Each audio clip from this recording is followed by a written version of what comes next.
시편 50편 아사벳이라고 되어 있어요. 우리가 지금까지 시편은 다윗이 지었고 그 다음에 이제 고라 자손들 성가대, 이 고라 자손이 성가대이고 또 성전 문지기, 또 다른 고라 자손의 후손이 두 가지 성막에서 성전에서 이런 직분을 맡았었는데, 오늘 시편 50편에 이제 아사벳이가 나와요. 이 아사벳이는 아삽이라는 사람이 하나님께 찬송하고 기도를 드리는 건데, 이 주제가 뭐냐 하는 거예요. 주제가 결국 뭐예요? 주제가 뭐예요? 하나님이 심판장이라는 거예요. 하나님이 전지전능하신 분이라는 거예요. 그게 주제고 그분에게 찬송을 올리고 그분에게 나아가는 겁니다. 전능하신 이 여호와 하나님께서 말씀하사 해 돋는 데서부터 지는 데까지 세상을 부르셨도다. 우리가 해 뜨는 데서부터 해 지는 데까지, 해 돋는 데서부터 해 지는 데까지. 사실은 이 비유라는 것은 이 지구 전체, 우리가 사는 세상을 비유하는 거잖아요. 누구를 부르셨어요? 세상에 있는 모든 생명체, 사람 특히 부르신 거예요. 온전히 아름다운 시온에서 하나님이 빛을 비추셨도다. 우리 하나님이 오사 잠잠하지 아니하시니 그 앞에는 삼키는 불이 있고 그 사방에는 광풍이 불리로다. 이게 시온이라는 것이 하나님이 계시는 곳을 상징하는 곳이에요. 하늘나라, 천국, 이 땅에서는 하나님이 임재하셔서 계시는 시온산, 시온 성전, 이거 예루살렘 성전, 그거를 얘기하는 건데, 하나님의 그 아름다운 빛, 생명이요, 그 다음에 모든 어둠을 물리치는 거, 그런 것이 하나님이 계신 곳으로부터 나오는데, 그 하나님이 임재하시는 표적이 뭐냐면 그냥 오시진 않으세요. 언제나 불과 지진과 그 다음에 초자연적인 형상이 있잖아요. 이런 것이 하나님의 임재로 이제 구약에는 드러납니다. 그래서 우리가 출애굽 당시나 모세 당시 이런 때, 그 후에 하나님이 임재하실 때 그런 현상이 있는 거예요. 왜 하나님이 그렇게 임재하실까요?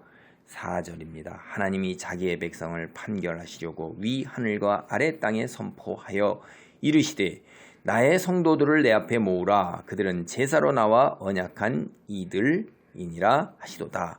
하나님이 그의 공의를 선포하리니 하나님이 그는 심판장이심이로다. 셀라. 그러니까 하나님 그는 심판장이시로다. 이게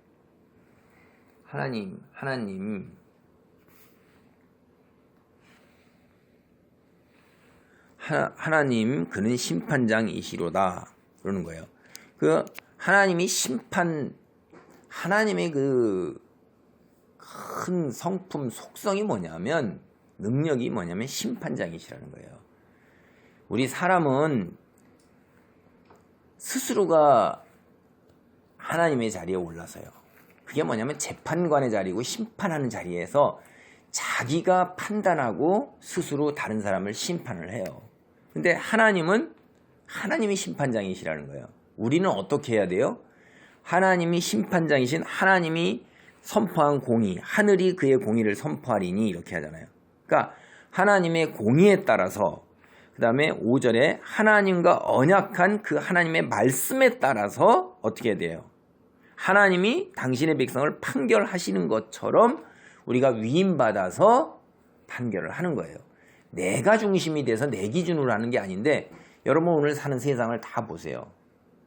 오늘뿐만 아니라 늘 인간이라는 것은 자기중심적이고 자기가 정한 잣대를 가지고 자기의 지식과 이해와 경험과 능력으로 다른 사람을 재단하고 판단하는 거예요. 그리고 자기가 이야기한 그 기준이 또 자기에게 걸림돌이 될 때는 상황이 달라졌기 때문에 그 기준을 또 바꾼다고요. 왜? 내 맘이니까. 왕이 자기 마음대로 그러잖아요. 금주령을 선포했다가도 내일 당장 풀 수도 있는 거고, 누구는 금주령을 어겨도 그건 용서해 줄 수 있는 거고. 그게 뭐냐면 재판장의 자리에 있는 사람은 그런 권한이 있는 거예요. 그게 왕권이라 이 말이에요. 통치자의 능력이고. 그게 재판장이라는 것이 통치자요, 왕권이요, 전지전능한 능력이라는 얘기예요. 사람을 죽이고 살리고 빼앗을 수 있는 것이고 세울 수 있는 것이고, 그런 권능을 얘기하는 건데, 그분이 누구세요? 하나님이시라는 거예요. 우리가 하나님의 백성들이 이미 벌써 출애굽해서 하나님과 딱 모세를 통해서 언약을 맺는 것을 우리는 출애굽기에서 벌써 다 봐요. 그래서 우리가 하나님의 언약을 지키리이다 라고 그들이 분명하게 하나님과 우리가 언약식을 맺는 거를 시내산에서 여기 출애굽에 그대로 다 나옵니다. 그게. 그래서 우리는 그때 이 피 뿌리면서 다 그걸로 뿌리는 것이 출애굽기에 그대로 다 우리가 나오죠. 그래서 우리가 출애굽기를 보면 제가 지금 그 몇 장 몇 절인지는 우리는 하도 살펴봐가지고선 이제 또 뭐 그거를 살펴서 뭐 이렇게 보겠습니까만 하도 이렇게 하도 그렇게 나와 있잖아요. 여기 보면 출애굽기 19장 이제 이스라엘 자손이 시내산에 이르러 가지고선 4절부터 나오면 이렇게 나와요. 내가 애굽 사람에게 어떻게 행하였음과 내가 어떻게 독수리 날개로 너희를 넘어 내게로 인도하였음을 너희가 보았느니라. 세계가 다 내게 속하였나니 너희가 내 말을 잘 듣고 내 언약을 지키면 너희는 모든 민족 중에 내 소유가 되겠고 너희는 내게 대하여 제사장 나라가 되며 거룩한 백성이 되리라. 너는 이 말을 이스라엘 자손에게 전할지니라. 모세가 내려와서 백성의 장로들을 불러 여호와께서 자기들에게 명령하신 그 모든 말씀을 그들 앞에 진술하니 백성이 일제히 응답하여 이르되 여호와께서 명령하신 대로 우리가 다 행하리이다.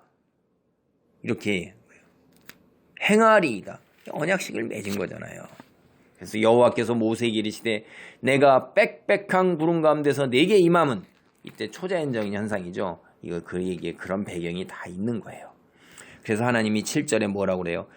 내 백성아 들을지어다 내가 말하리라. 이스라엘아 내가 내게 증언하리라. 나는 하나님 곧 내 하나님이로다. 그렇게 언약식을 맺고 이렇게 했잖아요. 그래서 하나님이 그렇게 하시겠다고 그러셨으니까 그렇게 하나님은 일방적으로 선언을 하시는 거예요. 그런데 우리 세상은 살아가는 사람들이 뭘 의지하냐면 재물을 의지하는 거예요. 부유함을 의지하고 돈을 의지해요.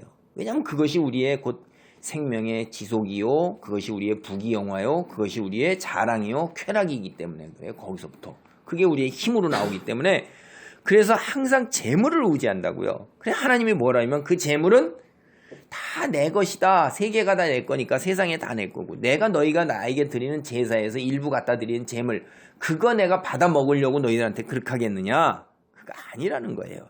내가 감사함으로 내게 나오는 그것 내가 하나님께 이렇게 살겠으면 그런 결심한 것, 서원 이런 것들을 그대로 행하려고 하고 그것을 드러내는 믿음의 표시 그거를 내가 받는 거다 하는 이야기를 하시는 거고 나를 믿고 의지하라. 그럼 내가 너를 바로 세우겠다 하는 이야기를 하시는 거예요. 그게 8절부터 15절 말씀입니다. 그 다음에 16절에 가면 믿지 않는 이들에 대한 이야기예요. 믿지 않는 이들이 뭐예요? 하나님 말씀을 미워하고 하나님이라는 것 자체가 싫은 거예요. 그냥. 그리고 그 말 흥하고 돌아보지 않고 외면하는 거예요. 그리고 도둑, 남의 물건을 수단을 강탈하고 속여서 빼앗고 그리고 자기 육체의 정욕을 따라서 가고 입에 나오는 건 다 거짓이에요. 그리고 주변에 있는 형제들은 언제나 자기가 기준이 된 잣대를 가지고 공박하고 비방하는 거예요. 그런데 하나님께서 가만히 보고 계십니다. 21절입니다. 내가 이 일을 행하여도 내가 참잠하였더니 내가 나를 너와 같은 줄로 생각하였도다. 그러나 내가 너를 책망하여 네 죄를 내 눈앞에 낱낱이 드러내리라 하시는도다. 그러니까 이 악인들은요. 다른 사람이나 이런 사람들도 다 자기 같은 줄 알아요. 자기처럼 생각하고 행동하고 판단하고 자기의 악함을 알거든요. 스스로는 안다 이 말이에요. 제 멋대로 하는 것. 남들도 그렇게 하리라고 해서는 그렇게 하고 믿는 하나님, 우상 섬기는 하나님도 역시 자기 수준처럼 그럴 거라고 생각하는데 그렇지 아니하시다는 이야기를 하고 나중에 죄상이 낱낱이 다 드러나게 되는 거예요. 하나님 앞에. 그래서 22절 보세요. 하나님을 잊어버린 너희여 이제 이를 생각하라. 그렇지 아니하면 내가 너희를 찢으리니 건질 자 없으리라. 전능하신 하나님 앞에 네가 이제 죄를 낱낱이 드러내면서 책망할 것을 생각해서 바로 서라는 거예요. 그리고 다시 23절 마지막 마무리를 감사로 제사를 드리는 자가 나를 영화롭게 하느니 그의 행위를 옳게 하는 자에게 내가 하나님의 구원을 보리라. 그러니까 하나님께 우리는 뭐예요? 모든 것이 다 하나님 것이므로 주신 것 중에 일부를 하나님께 감사함으로 드리면서 예배 드리러 나갈 때 그 하나님이 그 마음을 받으시는 거고 그런 행위 자체가 하나님을 영화롭게 하는 거고 바로 그것 때문에 우리를 택하시고 창조하시고 세우신 거예요. 그래서 하나님께 감사함으로 하나님께 예배를 드리고 찬송하고 하는 것이 하나님을 영화롭게 하는 것이고 우리의 본분입니다. 그러면 나머지께서 어떻게 해요? 하나님께서 영화롭게 하실 거고 환난 날에 나를 건지실 거고 우리를 구원으로 인도하실 것입니다. 믿고 나아가는 자는 그대로 받을 것이요 믿지 아니하고 하나님에 대해서 알레르기 반응을 하는 사람들은 이제 책망과 죄악상이 낱낱이 드러나는 심판의 자리에 서야 할 것입니다. 바른 선택으로 놀라운 하나님의 축복을 누리기를 바랍니다. 아멘.